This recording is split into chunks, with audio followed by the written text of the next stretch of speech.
श्री रामचरितमानस द्वितीय सोपान अयोध्या कांड। प्रसंग इंद्र बृहस्पति संवाद और भरत जी चित्रकूट के मार्ग में। छोटे भाई शत्रुघ्न और समाज सहित भरत जी श्री रामचंद्र जी के विरह में व्याकुल हैं। वे श्री राम जी के पास चित्रकूट जा रहे हैं। भरत जी ने राम सखा निषाद राज गुह के हाथों में हाथ लिए हुए ऐसे जा रहे हैं मानो साक्षात प्रेम ही शरीर धारण किए हो।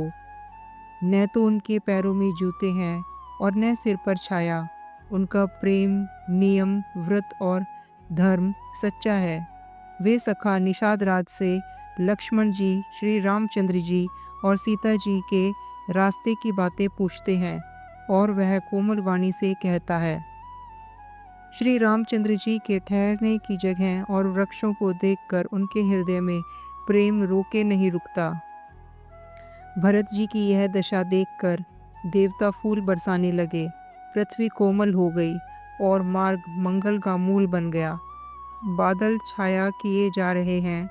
सुख देने वाले सुंदर हवा बह रही है। भरत जी के जाते समय मार्ग जैसा सुखदायक हुआ वैसा श्री रामचंद्र जी को भी नहीं हुआ था। रास्ते में असंख्य जड़ चेतन जीव थे। उनमें से जिसको प्रभु श्री रामचंद्र जी ने देखा अथवा जिन्होंने प्रभु श्री रामचंद्र जी को देखा वे सब परम पद के अधिकारी हो गए। परंतु अब भरत जी के दर्शन से उन्हें वह परम पद प्राप्त हो गया। भरत जी के लिए यह कोई बड़ी बात नहीं है, जिन्हें श्री राम जी स्वयं अपने मन में स्मरण करते रहते हैं।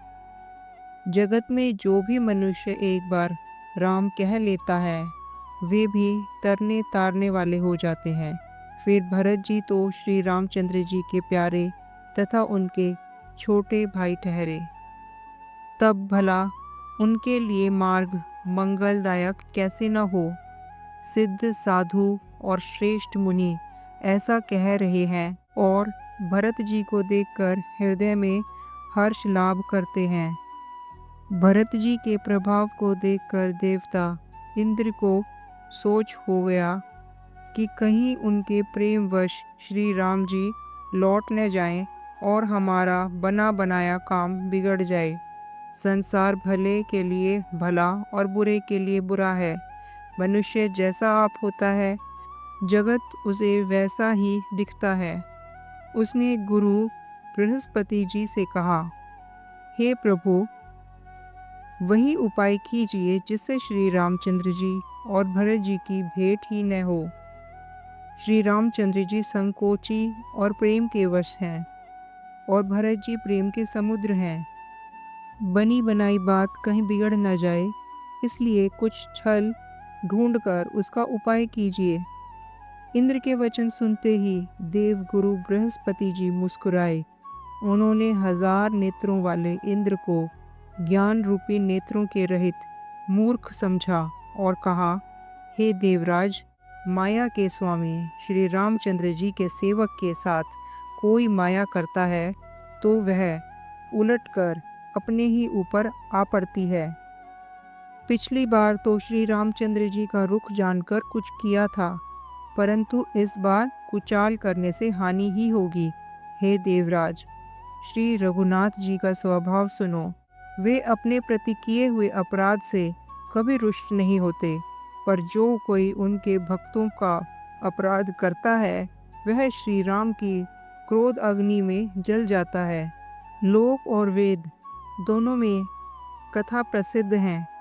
इस महिमा को दुर्वासा जी जानते हैं। सारा जगत श्री राम जी को जपता है। वे श्री राम जी जिनको जपते हैं उन भरत जी के समान श्री रामचंद्र जी का प्रेमी कौन होगा। हे देवराज, रघुकुल श्रेष्ठ श्री राम जी के भक्त का काम बिगाड़ने की बात मन में भी न लाइए। ऐसा करने से लोक में अपयश और परलोक में दुख होगा और शोक का सामान दिनों दिन बढ़ता ही चला जाएगा। हे देवराज, हमारा उपदेश सुनो। श्री राम जी को अपना सेवक परम प्रिय है। वे अपने सेवक की सेवा से सुख मानते हैं और सेवक के साथ वैर करने से बड़ा भारी वैर मानते हैं। यद्यपि वे सम हैं, उनमें न राग है न रोष है, और न वे किसी का पाप पुण्य और गुण दोष ही ग्रहण करते हैं। उन्होंने विश्व में कर्म को ही प्रधान कर रखा है। जो जैसा करता है वह वैसा ही फल भोगता है। तथापि वे भक्त और अभक्त के हृदय के अनुसार सम और विषम व्यवहार करते हैं। भक्त को प्रेम से गले लगा लेते हैं और अभक्त को मारकर ताड़ देते हैं। गुण रहित, निर्लेप, मान रहित और सदा एक रस भगवान श्री राम भक्त के प्रेम वश ही सगुण हुए हैं। श्री राम जी सदा अपने सेवकों की रुचि रखते आए हैं। वेद, पुराण, साधु और देवता इसके साक्षी हैं। ऐसा हृदय में जानकर कुटिलता छोड़ दो और भरत जी के चरणों में सुंदर प्रीति करो। हे देवराज इंद्र, श्री रामचंद्र जी के भक्त सदा दूसरों के हित में लगे रहते हैं। वे दूसरों के दुख से दुखी और दयालु होते हैं। फिर भरत जी तो भक्तों के शिरोमणि हैं, उनसे बिल्कुल न डरो। प्रभु श्री राम जी सत्य, प्रतिज्ञा और देवताओं का हित करने वाले हैं, और भरत जी श्री रामचंद्र जी की आज्ञा के अनुसार चलने वाले हैं। तुम व्यर्थ ही स्वार्थ के विशेष वश होकर व्याकुल हो रहे हो। इसमें भरत जी का कोई दोष नहीं, तुम्हारा ही मोह है। देवगुरु बृहस्पति जी की श्रेष्ठ वाणी सुनकर इंद्र के मन में बड़ा आनंद हुआ और उनकी चिंता मिट गई। तब हर्षित होकर देवराज फूल बरसाकर भरत जी के स्वभाव की सराहना करने लगे। इस प्रकार भरत जी मार्ग में चले जा रहे हैं। भरत जी जब भी राम कहकर लंबी सांस लेते हैं, तभी मानो चारों ओर प्रेम उमड़ पड़ता है। उनके प्रेम और दीनता से पूर्ण वचनों को सुनकर वज्र और पत्थर भी पिघल जाते हैं। अयोध्या वासियों का प्रेम कहते नहीं बनता। बीच में निवास करके भरत जी यमुना जी के तट पर आए। यमुना जी का जल देखकर उनके नेत्रों में जल भर आया। श्री रघुनाथ जी के श्याम रंग का सुंदर जल देखकर सारे समाज सहित भरत जी प्रेम विहल होकर श्री राम जी के विरह रूपी समुद्र में डूबते डूबते विवेक रूपी जहाज पर चढ़ गए। अर्थात यमुना जी का श्याम वर्ण जल देखकर सब लोग श्याम वर्ण भगवान के प्रेम में विहल हो गए और उन्हें न पाकर विरह अवस्था से पीड़ित हो गए। तब भरत जी को यह ध्यान आया कि जल्दी चलकर उनके साक्षात दर्शन करेंगे। इस विवेक से वे फिर उत्साहित हो गए। उस दिन यमुना जी के किनारे निवास किया।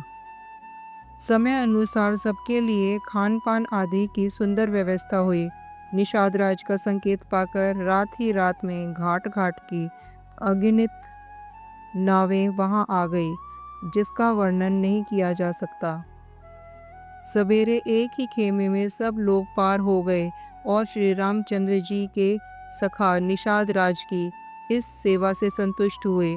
फिर स्नान करके और नदी को सिर नवाकर निषाद राज के साथ दोनों भाई चले। आगे अच्छी अच्छी सवारियों पर श्रेष्ठ मुनि हैं, उनके पीछे सारा राज समाज जा रहा है। उसके पीछे दोनों भाई बहुत सादे भूषण, वस्त्र और वेश में पैदल चल रहे हैं। सेवक, मित्र और मंत्री के पुत्र उनके साथ हैं। लक्ष्मण, सीता जी और श्री रघुनाथ जी का स्मरण करते जा रहे हैं। जहाँ जहाँ श्री राम जी ने निवास किया और विश्राम किया था, वहाँ वहाँ वे प्रेम सहित प्रणाम करते हैं। मार्ग में रहने वाले स्त्री पुरुष यह सुनकर घर और कामकाज छोड़कर दौड़ पड़ते हैं और उनके रूप, सौंदर्य और प्रेम को देखकर वे सब जन्म लेने का लाभ पाकर आनंदित होते हैं। गांव की स्त्रियां एक दूसरे से प्रेम पूर्वक कहती हैं, सखी, ये राम लक्ष्मण हैं कि नहीं? हे सखी, इनकी अवस्था, शरीर और रंग रूप तो वही है। शील स्नेह उन्हीं के सदृश है। और चाल भी उन्हीं के समान है। परंतु हे सखी, इनका न तो वह वेश है, न सीता जी ही संग है, और इनके आगे चतुरंगिणी सेना चली जा रही है। फिर इनके मुख प्रसन्न नहीं है, इनके मन में खेद है। हे सखी, इसी भेद के कारण संदेह होता है। उसका तर्क अन्य स्त्रियों के मन भाया। सब कहती हैं कि इसके समान सयानी कोई नहीं है। उसकी सराहना करके और तेरी वाणी सत्य है, इस प्रकार उसका सम्मान करके दूसरी स्त्रियां मीठी वाणी बोली। श्री राम जी के राज तिलक का आनंद जिस प्रकार से भंग हुआ था, वह सब कथा प्रसंग प्रेम पूर्वक कहकर फिर वह भाग्यवती स्त्री श्री भरत जी के शील, स्नेह और स्वभाव की सराहना करने लगी।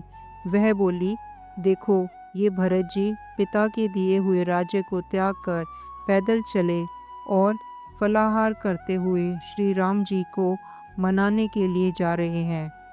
इनके समान आज कौन है? भरत जी का भाईपन, भक्ति और उनके आचरण कहने और सुनने से दुख और दोषों का हरण होता है। हे सखी, उनके संबंध में जो कुछ भी कहा जाए वह थोड़ा है। श्री रामचंद्र जी के भाई ऐसे क्यों न हों? छोटे भाई शत्रुघ्न सहित भरत जी को देखकर हम सब भी आज धन्य स्त्रियों की गिनती में आ गई हैं। इस प्रकार भरत जी के गुण सुनकर और उनकी दशा देखकर स्त्रियां पछताती हैं और कहती हैं, यह पुत्र कैकेयी जैसी माता के योग्य नहीं है। कोई कहती है, इसमें रानी का दोष नहीं है, यह संविधाता ने ही किया है जो हमारे अनुकूल है। कहाँ तो हम लोक और वेदों दोनों की विधि मर्यादा से हीन, कुल और करतूत दोनों में मलिन तुच्छ स्त्रियां, जो बुरे देश, जंगली प्रांत और बुरे गांव में बसती हैं, और स्त्रियों में भी नीच स्त्रियां हैं। और कहाँ यह महान पुण्यों का परिणाम स्वरूप इनका दर्शन, ऐसा ही आनंद और आश्चर्य गांव-गांव में हो रहा है, मानो मरुभूमि में कल्प वृक्ष उग गया हो। भरत जी का स्वरूप देखते ही रास्ते में रहने वाले लोगों के भाग्य खुल गए, मानो देवयोग से सिन्हल द्वीप के बसने वालों को तीर्थराज प्रयाग सुलभ हो गया।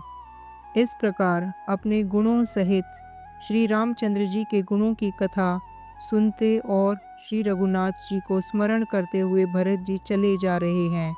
वे तीर्थ देखकर स्नान और मुनियों के आश्रम तथा देवताओं के मंदिर देखकर प्रणाम करते हैं और मन ही मन यह वरदान मांगते हैं कि श्री सीताराम जी के चरण कमलों में प्रेम हो। मार्ग में भील, कोल आदि वनवासी और वानप्रस्थ, ब्रह्मचारी, सन्यासी और विरक्त मिलते हैं। उनमें से जिस तिस से प्रणाम करके पूछते हैं कि लक्ष्मण जी, श्री राम जी और जानकी जी किस वन में हैं, वे प्रभु के सब समाचार कहते हैं और भरत जी को देखकर जन्म का फल पाते हैं। जो लोग कहते हैं कि हमने उनको कुशल पूर्वक देखा है, उनको ये श्री राम लक्ष्मण के समान ही प्यारे मानते हैं। इस प्रकार सबसे सुंदर वाणी से पूछते और श्री राम जी के वनवास की कहानी सुनते जाते हैं। उस दिन वहीं ठहरकर दूसरे दिन प्रातः काल ही श्री रघुनाथ जी का स्मरण करके चले। साथ के सब लोगों को भी भरत जी के समान ही श्री रामचंद्र जी के दर्शन की लालसा लगी हुई है। सबको मंगल सूचक शगुन हो रहे हैं। पुरुषों के दाहिने और स्त्रियों के बाएं नेत्र भुजाएं फड़क रही हैं। समाज सहित भरत जी को उत्साह हो रहा है कि श्री रामचंद्र जी मिलेंगे और दुख का दाह मिट जाएगा। जिसके जी में जैसा है वह वैसा ही मनोरथ करता है। सब प्रेम में मतवाले हुए चले जा रहे हैं। राम सखा निषाद राज ने उसी समय स्वाभाविक ही सुहावना पर्वत शिरोमणि कामदगिरि दिखलाया, जिसके निकट ही पयस्विनी नदी के तट पर सीता जी समेत दोनों भाई निवास करते हैं। सब लोग उस पर्वत को देखकर जानकी जीवन श्री रामचंद्र जी की जय हो ऐसा कहकर दंडवत प्रणाम करते हैं। राज समाज प्रेम में ऐसा मगन है मानो श्री रघुनाथ जी अयोध्या को लौट चले हों। सब लोग श्री रामचंद्र जी के प्रेम के मारे शिथिल होने के कारण सूर्यास्त होने तक दिन भर में 2 ही कोस चल पाए और जल स्थल का सुपास देखकर रात को वहीं बिना खाए पिए ही रह गए। रात बीतने पर श्री रघुनाथ जी के प्रेमी भरत जी ने आगे गमन किया। उधर श्री रामचंद्र जी रात शेष रहते ही जागे। रात को सीता जी ने ऐसा स्वप्न देख जिसे वे श्री राम जी को सुनाने लगी। मानो समाज सहित भरत जी यहाँ आए हैं। प्रभु के वियोग की अग्नि से उनका शरीर संतप्त है। सभी लोग मन में उदास, दीन और दुखी हैं। सासुओं को दूसरी ही सूरत में देखा। सीता जी का स्वप्न सुनकर श्री रामचंद्र जी के नेत्रों में जल भर आया और सबको सोच छुड़ा देने वाले प्रभु स्वयं लीला से सोच के वश हो गए।